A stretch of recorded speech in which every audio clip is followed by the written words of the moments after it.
முக்கிய செய்தி, மறைந்த நடிகர் கேப்டன் விஜயகாந்திற்கு பத்மபூஷன் விருதானது அறிவிக்கப்பட்டிருக்கிறது.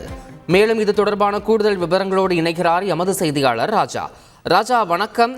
இந்த பத்ம விருதுகள் எந்தெந்த துறையை சார்ந்த எந்தெந்த கலைஞர்களுக்கு மேலும் அறிவிக்கப்பட்டிருக்கின்றன? இது தொடர்பான முழு விவரங்களை சொல்லுங்க.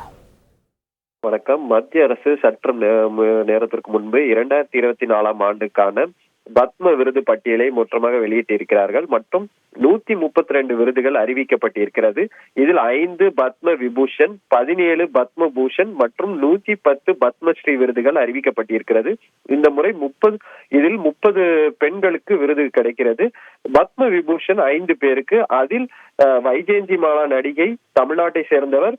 அதே போல் நடிகர் சிரஞ்சீவிக்கு கலைப்பிரிவில், அதே போல் முன்னாள் துணை குடியரசுத் தலைவராக இருந்த வெங்கையா நாயுடுக்கும், அதே போல் பரதநாட்டியத்தை சேர்ந்த பத்மா சுப்பிரமணியத்திற்கும் கலைப்பிரிவில் இந்த பத்ம விபூஷன் விருது அறிவிக்கப்பட்டிருக்கிறது.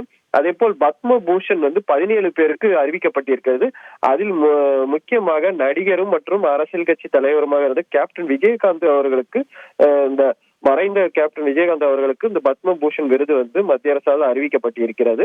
இதை தவிர மீதியெல்லாம் பத்மஸ்ரீ விருதுகள் அறிவிக்கப்பட்டிருக்கிறது.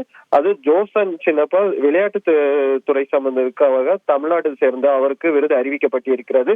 அதே போல் இலக்கியம் மற்றும் கல்வி சார்ந்த ஜோ டி குரூஸ் தமிழ்நாட்டை சேர்ந்தவருக்கு விருது அறிவிக்கப்பட்டிருக்கிறது.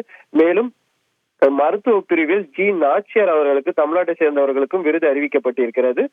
இந்த விருதானது இந்த ஏப்ரல், மே ஆகிய மாதங்களில் இந்த விருதானது வழங்கப்படும் என மத்திய அரசு தரப்பில் தெரிவிக்கப்பட்டிருக்கிறது. தகவல்களுக்கு நன்றி ராஜா. செய்திகளை உடனுக்குடன் தெரிந்து கொள்ள உடனே சப்ஸ்கிரைப் பண்ணுங்க.